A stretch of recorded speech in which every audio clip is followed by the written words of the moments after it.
Ya, assalamualaikum warahmatullahi wabarakatuh. Kembali lagi bersama kami di acara ngaji bareng atau sinau bareng ya. Kali ini saya dan teman saya ini, sebelumnya saya perkenalkan, nama saya Ahmad Rofiq Zaitunawan, dan di samping saya ini rekan saya. Itu siapa namanya? Muhammad Makin Muntaqo. Ya, kali ini kami akan membahas di bulan suci yang Ramadan ini tentang Al-Quran kepada saudara Ustadz Makin Muntaqo. Masya Allah. Ya, ini gimana kabarnya? Alhamdulillah sehat, alhamdulillah sehat. Semoga pembaca juga selalu sehat. Bihamdillah, biiznillah. Alhamdulillah.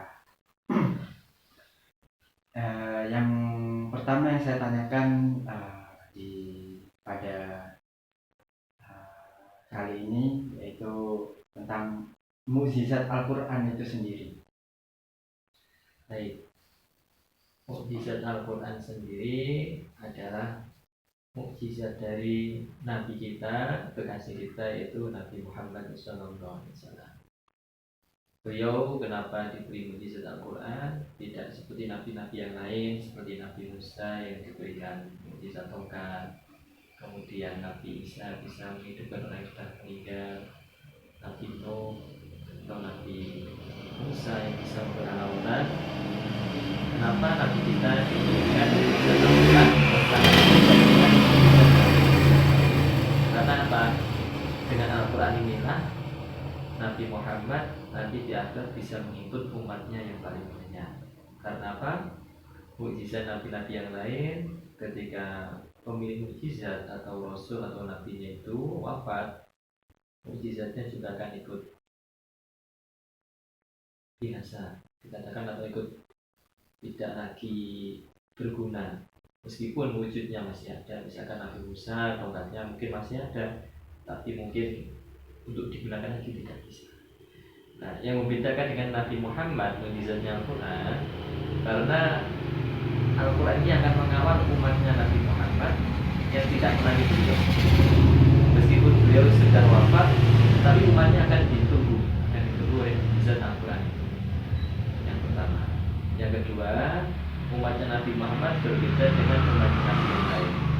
Umatnya Nabi yang lain untuk beriman kepada Allah atau beriman kepada risalahnya Nabi atau Rasul yang diutus kepada mereka, itu harus membutuhkan bukti dulu. Misalnya Nabi Musa membelah lautan, itu pun belum jaminan mereka akan beriman. Nah, itu yang membedakan dengan Nabi kita.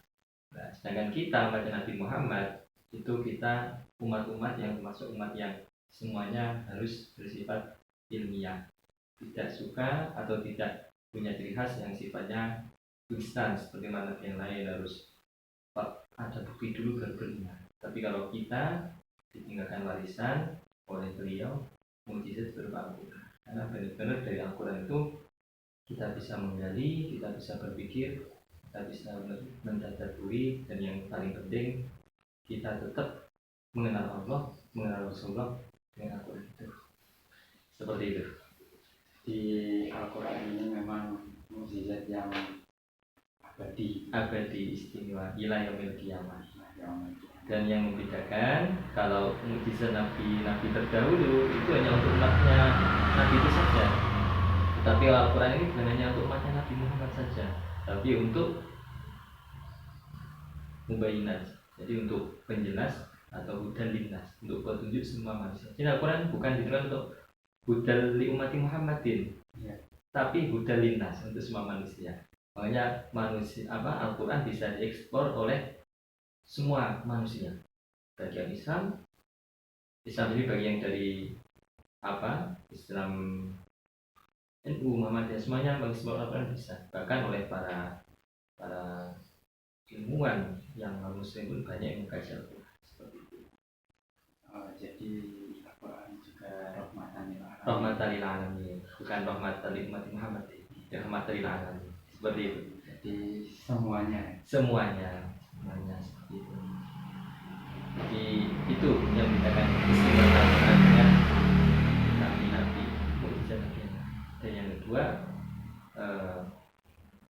kitab-kitab yang lain itu sudah tidak lagi orisinal di Taurat, Injil, tapi Al-Quran akan selalu orisinal karena sudah memang dijaga oleh Allah dan para hamba-hambanya, yaitu disebutkan di Al-Quran di surat Al-Hijr juz 14 halaman pertama ayat ke-9 dan 11.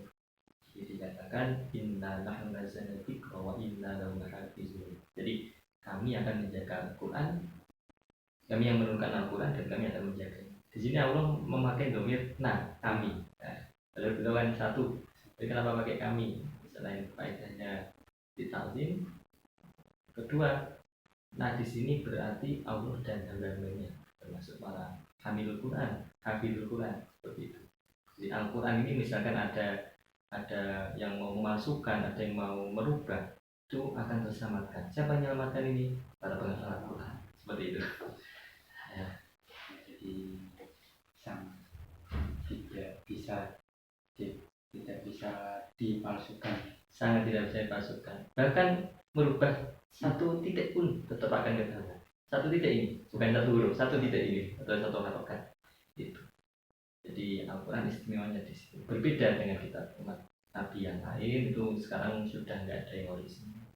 Al-Quran semuanya sama, baik Al-Quran di Mekah, di Mesir, di semua seluruh dunia sama. Dan yang paling penting Al-Quran itu kitab yang menyatukan seluruh lapisan manusia, meskipun berbeda dari suku, dari negara, maupun dari adat istiadat. Tapi kalau selama ada Al-Quran akan menyatu. Seperti itu. Masya Allah, kita harus bersyukur ditinggalkan oleh Rasulullah, tapi kita tetap dikawal dengan Al-Quran. Kita nggak bisa bayangkan, makanya kalau muaranya adanya Al-Quran karena adanya Nabi Muhammad. Sama, Allah sendiri tidak akan menciptakan bumi dan isi-isinya atau langit dan isi-isinya atau semua semesta ini tanpa dikatakan Nabi Muhammad. Dan dikatakan laulaka ya Muhammad makhlukul akhlak. Dan kalau bukan karena kamu ya Muhammad, maka saya tidak akan menciptakan langit dan seisinya atau semesta dan seisinya. Adanya Nabi Muhammad dan diberi mujizat berupa Al-Quran, seperti itu. Jadi kita harus sangat bersyukur sekali. Ya. Andai kan kita ditinggalkan tongkat, itu nanti tongkat itu misalkan sekarang masih ada dimuseumkan di Bojonegoro misalkan. Nanti orang akan berbondong-bondong datang ke Bojonegoro.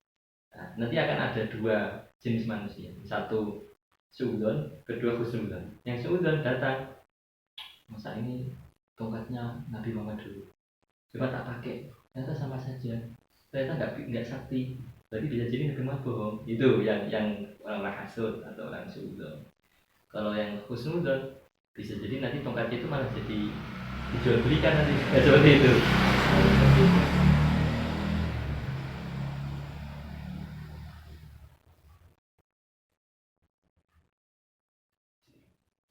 tidak simpan siji-siji. Aku berdiku gimana? Ya, siap. Ini banget.